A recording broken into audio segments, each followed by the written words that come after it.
मेरे माँ बाप, मेरे बूढ़े सास ससुर, मेरे बच्चे, सब वो वीडियो देख रहे थे। कांग्रेस के लाखों करोड़ों लोग, इस देश की जनता वो वीडियो देख रही थी। आपने मुझे गाली दी। मैंने अपने जीवन में आज तक कभी भी कहीं भी किसी को गाली नहीं दी। नमस्कार, मैं रिहान और आप देख रहे हैं एशियन स्काई न्यूज़।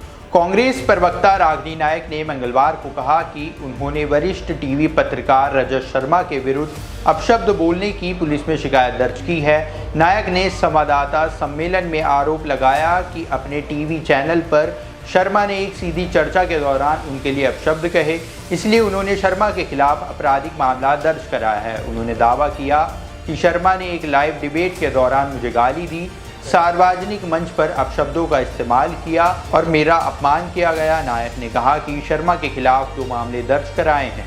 उन्होंने कहा कि शर्मा ने उन्हें प्रेस कॉन्फ्रेंस नहीं करने की धमकी दी और कहा कि यदि वह ऐसा करती हैं तो उनके खिलाफ मानहानि का मुकदमा दर्ज किया जाएगा।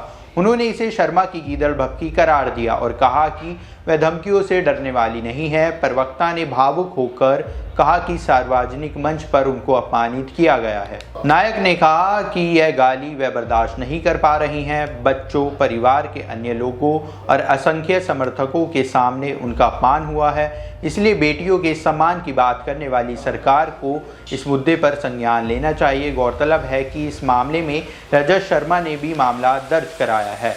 रागिनी नायक और रजत शर्मा के बीच हुई इस बहस का वीडियो भी तेजी से वायरल हो रहा है। वीडियो में क्या है, यह अब जांच का विषय बनता हुआ दिखाई दे रहा है। दिल्ली पुलिस ने दोनों पक्षों का ही मामला दर्ज कर लिया है। अब आगे देखिए क्या होता है। और इसी बीच रागिनी ने भी एक वीडियो शेयर किया। देखिए उन्होंने वीडियो में क्या कहा। मेरे माँ बाप, मेरे बूढ़े सास ससुर, मेरे बच्चे, सब वो वीडियो देख रहे थे। कांग्रेस के लाखों करोड़ों लोग, इस देश की जनता वो वीडियो देख रही थी। आपने मुझे गाली दी सिर्फ इसलिए कि मैं ईमानदारी से अपनी पार्टी का काम कर रही हूँ, इसलिए कि मैं ईमानदारी से अपनी पार्टी का काम कर रही हूँ। और सिर्फ गाली नहीं दी, उसके बाद सुबह आपने मुझे धमकाना शुरू किया। आपने कहना शुरू किया कि अगर प्रेस कॉन्फ्रेंस किया जाएगा तो डेफेमेशन का केस करेंगे। मतलब आप चोरी करें, उसके बाद आप सीना चोरी करें। आपको लगता है कि धमकाने से हम डर जाएंगे? और ये आंसू सिर्फ इसलिए नहीं है कि मेरा अपमान हुआ है, ये आंसू इसलिए कि आप सोचते हैं कि सत्ता का घमंड इतना है, अहंकार इतना है। आपको लगता है कि आप कुछ भी करेंगे और बच के निकल जाएंगे क्योंकि मोदी जी का हाथ आपके ऊपर है। कि खींचो न कमानों को न तलवार निकालो, अगर तोप मुखातिब हो तो अखबार निकालो। मैं तो रजत शर्मा जी से सीधे सीधे आज पूछना चाहती हूँ कि जो अपशब्द रजत शर्मा जी ने कहे हैं वो क्या उनकी आदत है, उनकी फितरत है, कांग्रेस और विपक्ष से उनकी नफरत है, या मोदी जी का चरण वंदन है?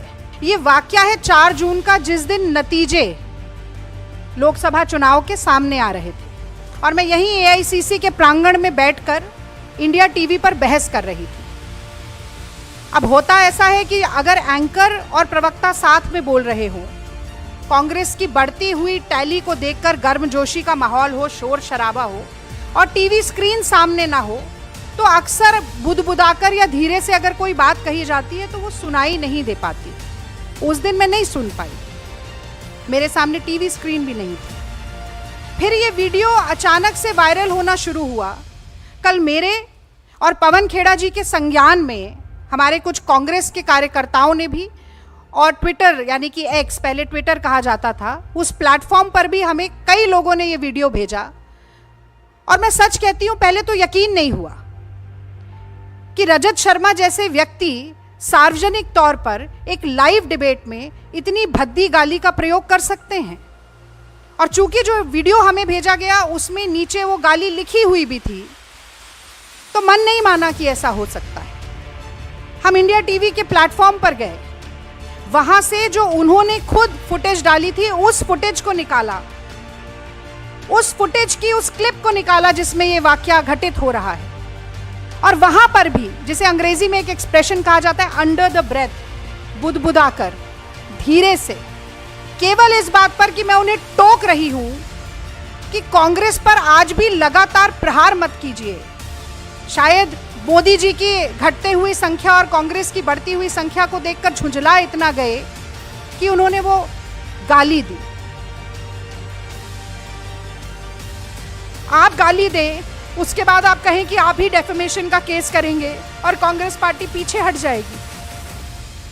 मैं याद दिलाना चाहती हूं आपको रजत शर्मा जी, महात्मा गांधी ने इस देश में सबसे पहले अभय का पाठ पढ़ाया था।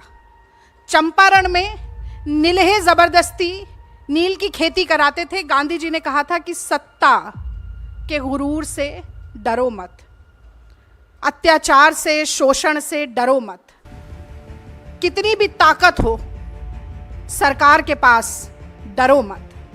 और मुझे लगता है कि वही आज राहुल गांधी भी चरितार्थ कर रहे हैं जब वो ये नारा देते हैं डरो मत। तो देखिए, हम डरे नहीं, आपकी गीदड़ भपकियों से नहीं डरे। सबसे पहले तो मुझे लगता है कि आपको बताना चाहिए था कि अगर आपने गाली नहीं दी तो आपने कहा क्या है, कौन से शब्दों का इस्तेमाल किया। वो आपने नहीं किया क्योंकि न सिर्फ आपका मुखौटा हटा है, बल्कि आपके मन में कितना मैल है, कितना जहर है, कितना गुस्सा, कितना क्रोध, कितनी घृणा है, वो सब आज कहीं ना कहीं बाहर आया। आपकी राय बहुत महत्वपूर्ण है। आप अपनी राय हमें कमेंट सेक्शन में दे सकते हैं और चैनल को सब्सक्राइब करना बिल्कुल भी ना भूलें।